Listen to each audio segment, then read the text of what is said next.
শুকাই ক্ষীণাই গৈছে শ্যামকানু মহন্ত সিদ্ধাৰ্থ শৰ্মাই।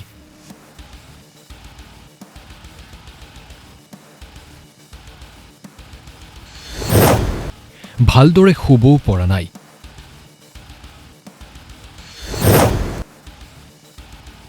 মহৰ কামোৰ খাই শুব লগা হৈছে। ভূত ওলাই ভাবে ৰাতি চিঞৰ বাখৰ হয়, মহৰ আঁঠুৱা দিয়া নাই, তাকো তলত শুব লাগে। আহি মাটিত শুই আছে বুলি।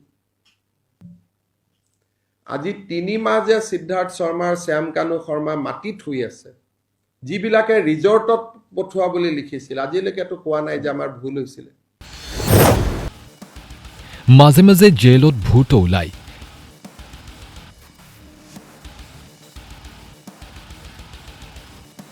তাতে ভূত ওলাই জেলৰ খাদ্য খাব লাগে। খাবও ভালকৈ পোৱা নাই, জেলৰ যি নিয়মতকৈ এটা টুকুৰা ৰুটি ভালকৈ খাব দিয়া নাই। শুবলৈ আঁঠুৱা দিয়া নাই। মহৰ আঁঠুৱা দিয়া নাই। আজিলৈকে অসমৰ বুৰঞ্জীত কোনোবা ডিজিপি উপাচাৰ্যৰ ভায়েকক 3 মাহ জেলত ৰাখি পাইছিল নেকি? নহলে আজিলৈকে কোন ডাঙৰ মানুহ জেলত 3 মাহ কোন চৰকাৰে ধৰি ৰাখিব পাৰিছে মোক কওকচোন। আজিলৈকে অসমৰ বুৰঞ্জীত কোনোবা ডিজিপিৰ ভায়েকক, কোনোবা ভাইচ চেঞ্চেলৰ ভায়েকক কেতিয়া অসমৰ হিষ্ট্ৰীত 3 মাহ জেলত ধৰি ৰাখিছে? হাফলঙৰ কাৰাগাৰত শেখৰ জ্যোতি অমৃতপ্ৰভা শুকাই ক্ষীণাই গৈছে।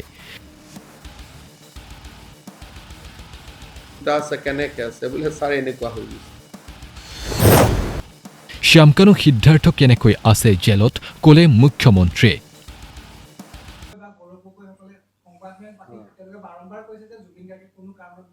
তেওঁলোকে শ্যামকানু মহন্ত আৰু কি নাম তাৰ সিদ্ধাৰ্থ শৰ্মাক বচাব খুজিছে। তেওঁলোকে চাৰ্জশ্বিটখন দিয়াত বাধা দিব চেষ্টা কৰি আছে। এতিয়া তেওঁলোকে কৈছে এইটো এমিয়ে ইনকুৱাৰী কৰিব লাগে। এমিয়ে কি পুলিচ নেকি? তাৰমানে যিসকলে অসম গভৰ্ণমেণ্টৰ ইনকুৱাৰীটোক বাধা দি আছে, তেওঁলোকে কি বিচাৰিছে? আমি হাত দাঙি দিওঁ, তেতিয়াতো সঞ্জীৱ কি নাম সিদ্ধাৰ্থ শৰ্মাৰ শ্যামকানুটোৱে বেইলে পাই যাব। আমি বুলিহে আজি 3 মাহ ধৰি ৰাখিলো। নহলে আজিলৈকে কোন ডাঙৰ মানুহ জেলত 3 মাহ কোন চৰকাৰে ধৰি ৰাখিব পাৰিছে মোক কওকচোন। আজিলৈকে অসমৰ বুৰঞ্জীত কোনোবা ডিজিপিৰ ভায়েকক, কোনোবা ভাইচ চেঞ্চেলৰ ভায়েকক কেতিয়া অসমৰ হিষ্ট্ৰীত 3 মাহ জেলত ধৰি ৰাখিছে? কৰবী দুবৰীৰ হত্যাকাণ্ড হৈছে, গুৱাহাটীৰ মাজমজিয়াত দুগৰাকীকৈ মাক জীয়েকক গুৰুম গুৰুম কৰি মাৰা হৈছিলে। কাকোতো 3 মাহ আজিলৈকে ধৰি ৰাখিব পৰা নাই। গতিকে মোকতো আপোনালোকে ধন্যবাদ দিব লাগে যে মই আজিলৈকে ওলাই আহিব দিয়া নাই। ধন্যবাদ ক'ত দিব, আৰু পাৰিলে আকৌ সমালোচনাতে থাকিব। মই যিখিনি চেষ্টা কৰি আছো, কিমান সফল হৈছো নাজানো, কিন্তু মইতো অভূতপূৰ্ব চেষ্টা কৰিছো। 3 মাহত চাৰ্জশ্বিট দিয়া ৰেকৰ্ড আছে নেকি? ছিংগাপুৰ পুলিচতকৈও আগত আমি চাৰ্জশ্বিট দিম। ছিংগাপুৰে দিব 18 তাৰিখে, আমি দিম 12 তাৰিখে। তো মোকতো কৰবাত ধন্যবাদ এটা দিয়ক। দিব লাগে নে নাই কওকচোন। আজি 3 মাহটো বেল হোৱা নাই। আজি 3 মাহ হৈ গ'ল।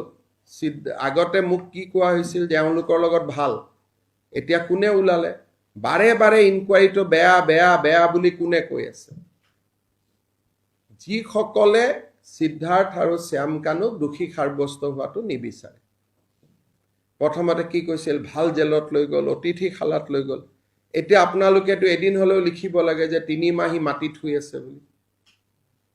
কোনেওতো নিলিখে। আজি 3 মাহ যে সিদ্ধাৰ্থ শৰ্মাৰ শ্যামকানু শৰ্মা মাটিত শুই আছে, যিবিলাকে ৰিজৰ্টত পঠোৱা বুলি লিখিছিল, আজিলৈকেতো কোৱা নাই যে আমাৰ ভুল হৈছিলে। মুখ্যমন্ত্ৰীক এনেকে গালি পাৰাটো ভুল হৈছিলে। ক'ব লাগিছিল নাই কোনোবাই কওকচোন।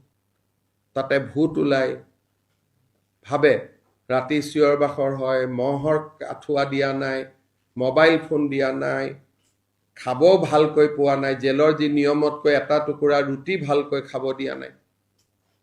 3 মাহটো হৈ গ'ল চাওঁতে চাওঁতে, কোনেওতো জামিন ল'ব পৰা নাই নে পাৰিছে কওক? কালি মই উমৰাংচু যাওঁতে SP সুধিছিলোঁ পৰহি, তাতে 2টা আছে, কেনেকৈ আছে? বোলে ছাৰ এনেকুৱা হৈ গৈছে। আপোনালোকে এইটো নিলিখে।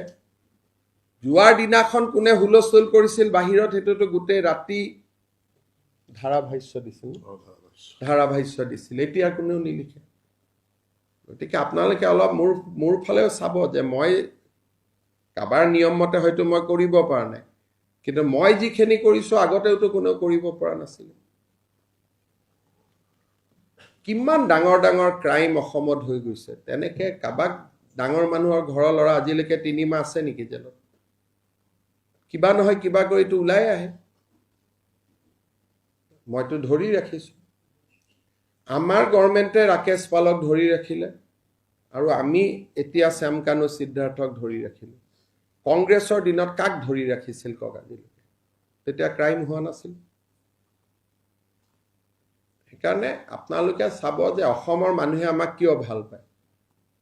আপোনালোকে ইমান লিখাৰ পিছতো হাজাৰ হাজাৰ মানুহ আমাৰ মিটিঙত কিয় আহে? কাৰণ জানে যে এওঁলোকে কামটো কৰিবই, আৰু মানুহে মোকহে কৈ আছে ছাৰ ন্যায় দিব বুলি। মোক কিমান বিশ্বাস কৰে। আৰু আমি সেইকাৰণে 12 তাৰিখতে ছিংগাপুৰে দিব 18, ছিংগাপুৰতকৈ আগত। আৰু চাৰ্জশ্বিটখন দেখিলে আপোনালোকেতো বুজিয়ে পাব গোটেই ঘটনাটো কি হৈছিল। এপ্লাই কৰিব লাগিব, খালি কপিটো আমি দিব নোৱাৰোঁ, কপিটো আপোনালোকে এপ্লাই কৰি পেলাই কোৰ্টৰ পৰা আনিব লাগিব। বুজি পালে? গতিকে এইটোৱে কথা। আৰু গৌৰৱ গগৈ, অখিল গগৈ কি বিচাৰিছে তেওঁলোকৰ পৰা বুজি ল'ব। আমি যদি কাবাক ইনকুৱাৰীটো দি দিওঁ, মানুহ 2জন জামিনত যাব, তেতিয়া টিভিৰ আগত ক'ব লাগিব যে এওঁলোক 2জন আমাৰ মূৰ্খামিৰ কাৰণে জেলত গ'লে হিমন্ত বিশ্ব শৰ্মা দায়ী নহ'ব, জামিনত গ'লে। আজি যদি অসম পুলিচে কেছটো CBIক দি দিয়ে, লওঁতে মাজত 2 মাহ লাগিব নে নাই? 2 মাহততো তেওঁ 18 তাৰিখে জামিনত গুচি যাব।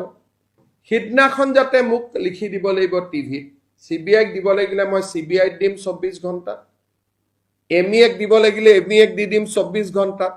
খালি মোক ক'ব লাগিব যে এই এজেঞ্চিৰ হাতত যদি বেইল পাই, জামিন পায়, আমি মুখ্যমন্ত্ৰীক দোষ নিদিওঁ। সেইটো কৈছে নেকি? কোৱাটো নাই। গতিকে এইবিলাক হৈছে ৰাজনীতি কৰি খাব আহিছে জুবিনৰ নামত। জুবিনৰ নামত সিহঁতক ভোট লাগে, আৰু মোক লাগে জুবিন জীয়াই থাকক অসমৰ মানুহৰ মাজত গানেৰে। গতিকে তেওঁলোক আৰু মোৰ ৰাস্তাটো বেলেগ বেলেগ। আজি 3 মাহ হৈ গ'ল। আগতে মোক কি কোৱা হৈছিল যে এওঁলোকৰ লগত ভাল, এতিয়া কোনে ওলালে? বাৰে বাৰে ইনকুৱাৰীটো বেয়া বেয়া বেয়া বুলি কোনে কৈ আছে? যিসকলে সিদ্ধাৰ্থ আৰু শ্যাম কানুক দোষী সাব্যস্ত হোৱাটো নিবিচাৰে।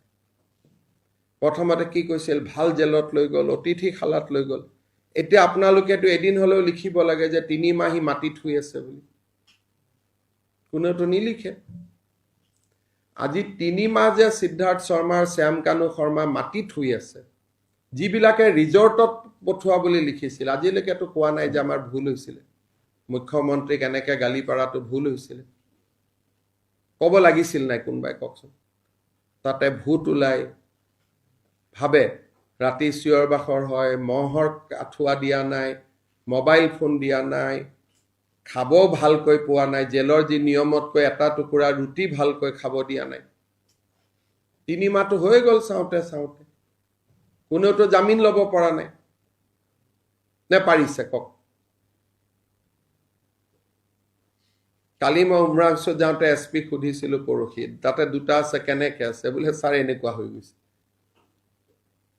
আপোনালোকে এইটো নিলিখে। যোৱাৰ দিনাখন কোনে হুলস্থুল কৰিছিল বাহিৰত, সেইটোতো গোটেই ৰাতি ধাৰাভাষ্য দিছিল, এতিয়া কোনেও নিলিখে।